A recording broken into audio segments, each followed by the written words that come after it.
Glenn, the director of Glenn Paul's Spoken English Club. And today, I welcome you to this free spoken English course. समय के साथ अगर चलना है तो इंग्लिश में बात करना ज़रूरी है। सवाल ये पैदा होता है कि क्या हिंदी बोलने से पहले आपने ग्रामर सीखी थी? शायद नहीं। तो फिर इंग्लिश बोलने के लिए ये ज़रूरी क्यों? घबराइएगा नहीं, हम आपको सिखाएंगे इंग्लिश में बात करना, और वो भी एक बहुत आसान और नए तरीके से। I am Glenn and I want to teach you how to speak in English in the natural way. मैं आपको इंग्लिश में बात करना सिखाऊंगा, लेकिन जो स्वाभाविक और नेचुरल तरीका होता है। अभी तक जो तरीका था वो गलत था। After years of research, कई सालों की रिसर्च के बाद मैंने एक ऐसा सिस्टम बनाया है जहां पर 1 महीने तक आप रोज टीवी के सामने बैठ करके इस प्रोग्राम को देख करके और हमारे साथ प्रैक्टिस करके इंग्लिश में बात कर सकते हैं। One day I realized that speaking is an art and not science. एक दिन मुझको ऐसा समझ में आया कि वार्तालाप बात करना जो है एक कला है, ये कोई विज्ञान नहीं है। लेकिन स्कूल में, कॉलेज में, यूनिवर्सिटीज में और स्पोकन इंग्लिश के इंस्टीट्यूट्स में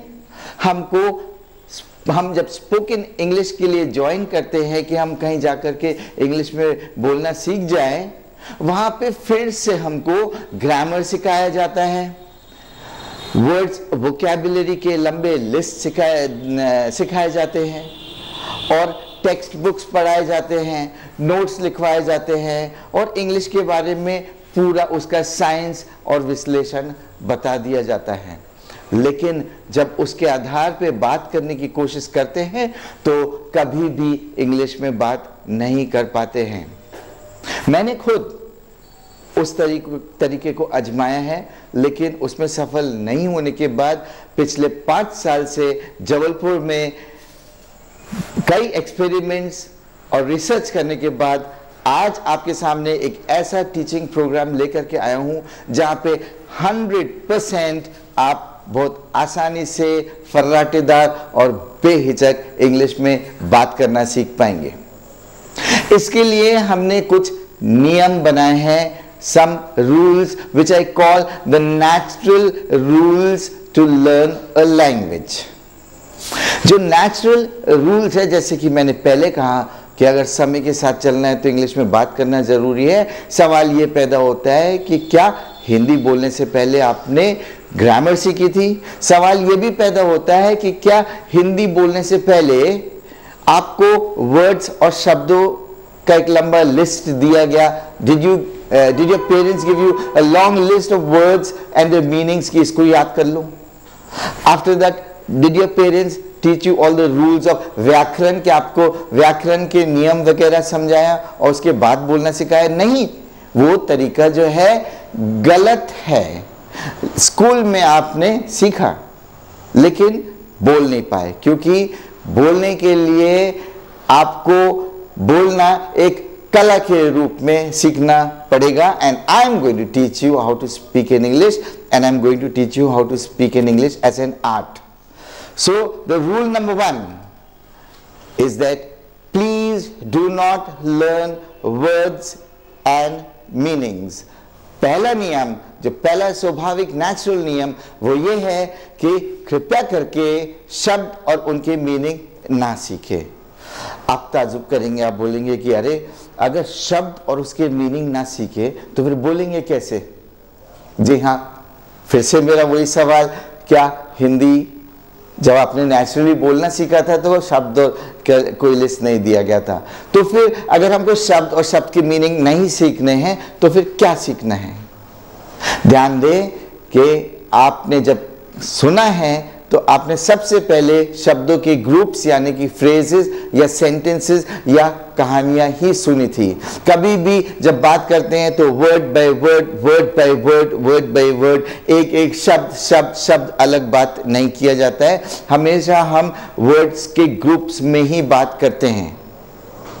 तो डिक्शनरी में शब्द बहुत सारे मिल जाते हैं। आप चाहे तो डिक्शनरी के सभी शब्दों को याद कर लें, आप चाहे तो उनके मीनिंग्स भी जान लें, लेकिन मेरा सवाल यह है कि अगर आप डिक्शनरी के सभी मीनिंग्स भी सीख ले, क्या आप इंग्लिश में बात कर पाएंगे? नहीं, कभी नहीं कर पाएंगे। तो आपको फ्रेजेस सीखना है और आपके लिए मैंने कुछ ऐसे फ्रेजेस बनाए हैं, कुछ फ्रेजेस के सेट्स बनाए हैं जो आप हमारे साथ बोलकर सुनकर, बोलकर सुनकर, बोलकर सुनकर बोलना सीखेंगे। तो उन फ्रेजेस को इस्तेमाल करके आप बातचीत करना शुरू कर सकते हैं।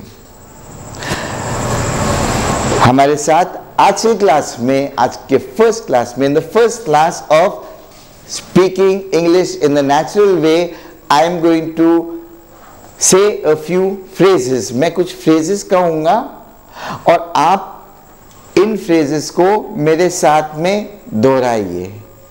जब आप कानों से सुन करके इन फ्रेजेस को अपने मुंह से मेरे साथ में दोहराएंगे तो आपके माइंड में एक मसल मेमोरी ऐसी डेवलप हो जाएगी कि जब जरूरत पड़ेगी तो आप सीधे सीधे इन फ्रेजेस को बोल पाएंगे और इंग्लिश में बात कर पाएंगे।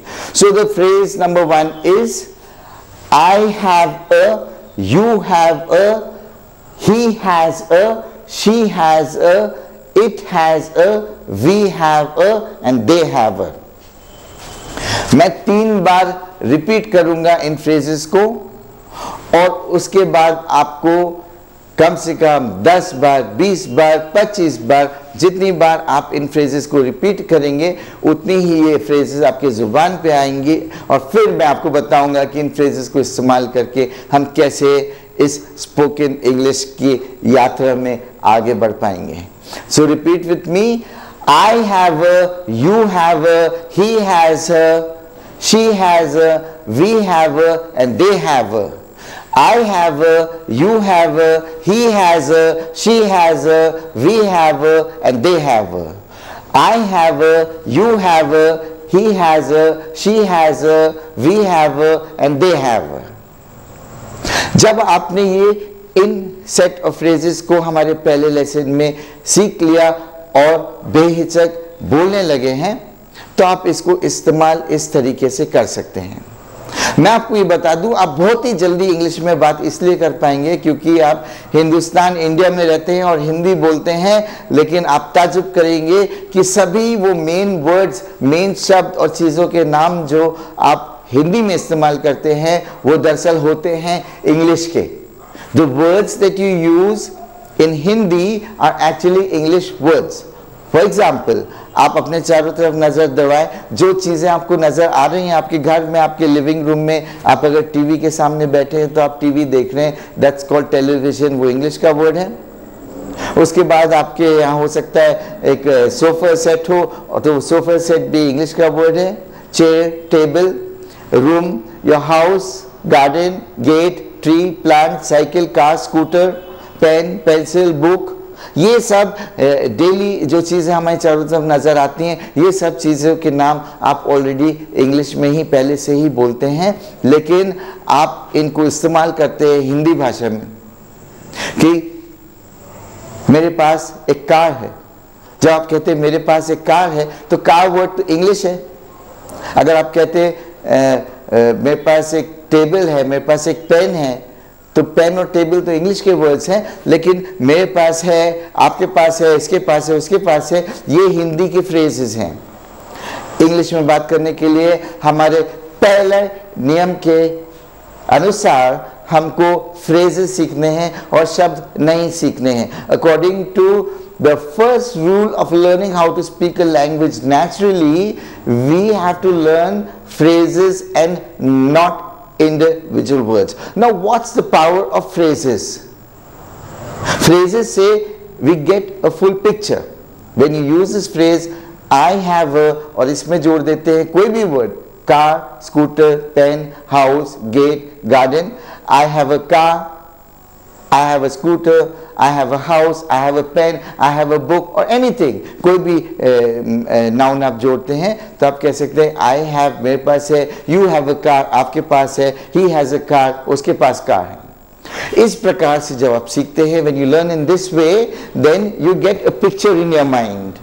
आपके माइंड में एक पिक्चर आता है, लेकिन आप शब्द वर्ड बाय वर्ड और उसके मीनिंग्स अगर सीखते हैं तो आपके माइंड में पिक्चर नहीं आता है। So learn with me, I have a, you have a, he has a, she has a, we have a, and they have a.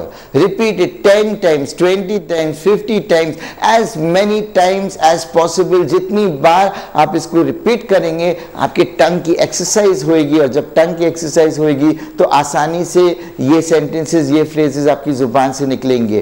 किताबें पढ़ने से कुछ नहीं होगा, ग्रामर के रूल्स पढ़ने से कुछ नहीं होगा, वर्ड्स और उसकी मीनिंग्स याद करने से कुछ नहीं होगा। यदि आप उस पुराने तरीके से सीखने की कोशिश करते चले जाएंगे, आप कभी भी आसानी से और स्वाभाविक और नेचुरल तरीके से बात नहीं कर पाएंगे। तो मेरा कहना है, before you adopt this new method of learning how to speak in English, throw away your grammar books, अपने ग्रामर की किताबों को फेंक दीजिए, जरूरत पड़े तो उसमें आग लगा दीजिए, क्योंकि ग्रामर के नियम, ग्रामर के रूल्स सीखने के कारण आप आसानी से इंग्लिश में बात नहीं कर सकते हैं। हमारा पहला नियम, पहला rule, that you should not learn individual words, अलग अलग शब्द नहीं सीखना है, हमको फ्रेजेस और सेंटेंसेस सीखना है। फ्रेजेस और सेंटेंसेस सीखने से देयर इज अ बोनस, इसमें एक फायदा और है कि हम साथ साथ ग्रामर भी सीख रहे हैं। कैसे?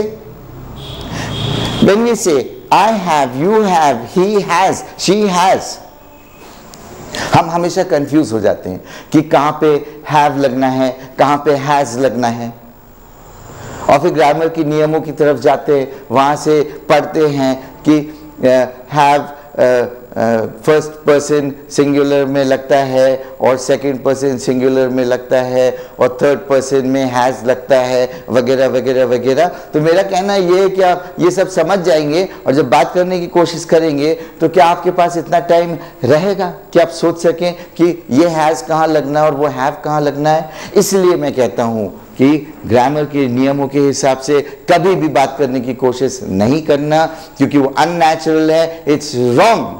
एंड आज हम आपके साथ इस क्रांति को लेकर के आए हैं, come to you with this revolution, जहां पे हम पुराने तरीके को छोड़ करके नए तरीके से इंग्लिश में बात करना सीख सकते हैं, और इंग्लिश में बात करेंगे। क्योंकि अगर समय के साथ चलना है तो इंग्लिश में बात करना बहुत ज़रूरी है सबके लिए, for everybody, no matter who you are, way you are, in what profession you are, और what age group you belong to, everybody needs to speak in English. क्योंकि इंग्लिश जो है आज एक विदेशी भाषा नहीं है, it's an international language, it's a global language.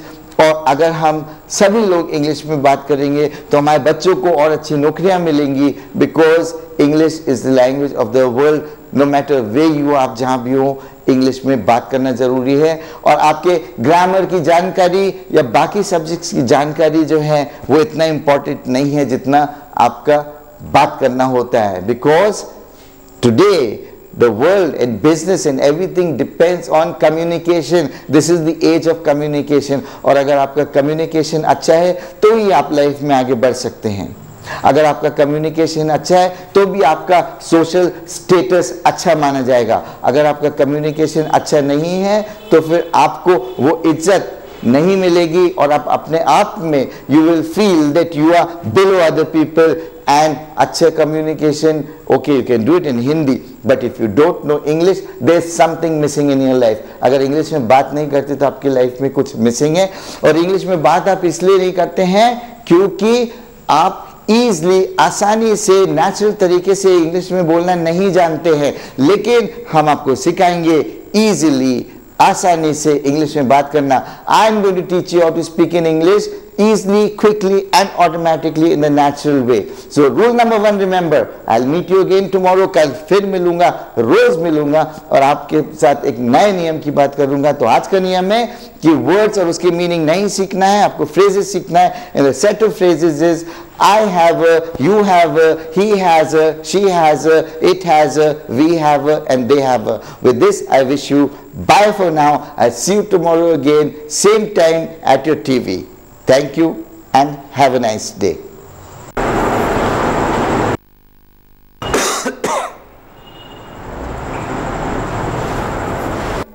And welcome again to Glenn Paul's free spoken English course. And today is rule 2, natural rule 2, rule number 2. आज दूसरा वो नियम है जिससे कि आप स्वाभाविक और नेचुरल तरीके से इंग्लिश में बात करना मेरे साथ सीख रहे हैं.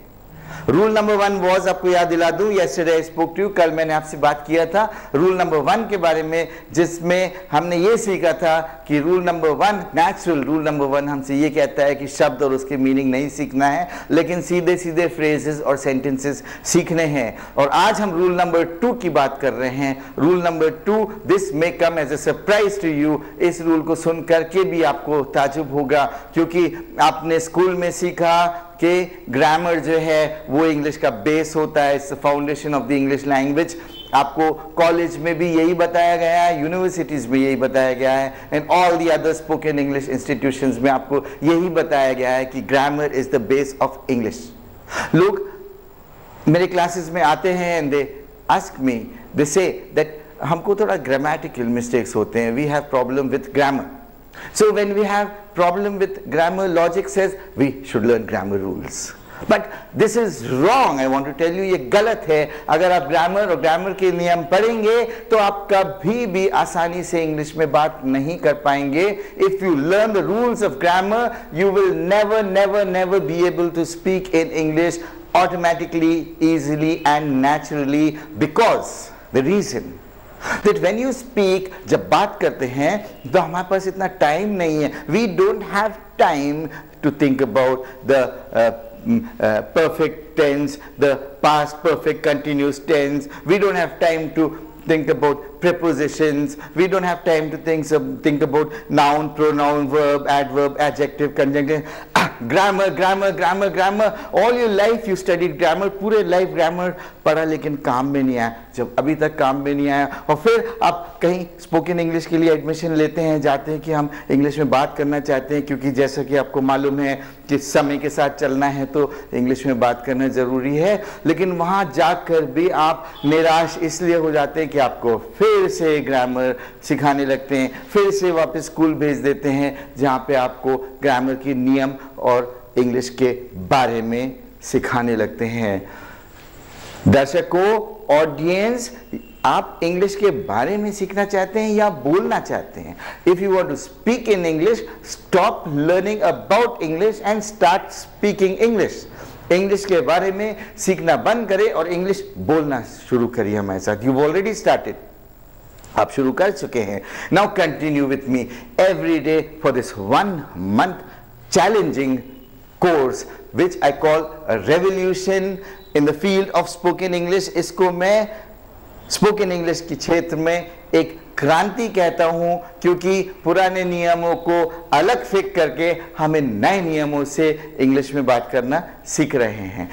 नए नियम के दूसरा नियम कहता है कि ग्रामर और ग्रामर के रूल्स नहीं सीखना है. तो अगर हम ग्रामर और ग्रामर के रूल्स नहीं सीखेंगे तो फिर हम सही इंग्लिश में कैसे बात करेंगे? मैं बताता हूं. हम सही इंग्लिश में इसलिए बात करेंगे क्योंकि हम जब सही इंग्लिश बोलते हुए किसी को सुनेंगे और वैसा ही दोहराएंगे तो हम भी सही इंग्लिश में बात करेंगे, सही ग्रामर में बात करेंगे. Because speaking is an art. जैसे मैं पहले भी आपसे कह चुका हूं कि स्पीकिंग, बात करना एक कला होता है और कला को कला की तरह ही सीखना चाहिए. और दूसरे कौन सी वो कलाएं हैं जो आप सीखते हैं? जैसे कि पेंटिंग और सिंगिंग और डांसिंग और स्विमिंग और ड्राइविंग. अब ये सब कलाएं जो हैं आप कैसे सीखते हैं? आपका प्रशिक्षक जो होता है या इंस्ट्रक्टर या टीचर, वो आपके सामने बोलता है, करता है, और आप वो जो बोल रहा है उसकी नकल करते हैं। You copy it. इसमें दिमाग की बात नहीं है। You don't have to think, you don't have to analyse, you don't have to write notes, you don't have to face any examinations, you only have to listen and copy, listen and copy. जब आप सही कला को देखेंगे और उसी प्रकार खुद प्रैक्टिस करके, अभ्यास करके उसको रिपीट करेंगे, तो आप भी वो कला करेंगे, चाहे वो डांस हो या सिंगिंग हो या पेंटिंग हो या कोई भी और कला। जैसे मैं पहले बोल चुका हूं that speaking is an art. बात करना एक कला है, साइंस नहीं है। तो कला को कला के रूप में ही सीखते हुए आज हम दूसरे नियम को इम्प्लीमेंट करेंगे, जहां पे हम ग्रामर के नियम नहीं सीखेंगे लेकिन सही ग्रामर में बात करना सीखेंगे। एंड सही ग्रामर में बात करने के लिए हमने एक सिस्टम बनाया है। I have made a system which I call the point of view grammar stories. Actually, point of view mini grammar stories. Now, how do we make these point of view mini grammar stories? For this, following the first rule, we must repeat and repeat and repeat these phrases which we will use to make our point of view grammar stories. First set of phrase जो हमने आपके साथ कल practice किया तो उसको एक बार दोहराएंगे। उसके बाद आज हम 2 और नए सेट्स फ्रेजेस के सीखेंगे और उनसे हम एक कहानी बनाएंगे। जब हम कहानी बनाएंगे तो उस कहानी को हम सही ग्रामर में बोलना ऑटोमेटिकली सीखेंगे, इजीली सीखेंगे। So the first set of phrases, I have a, you have a, he has a, she has a, we have a.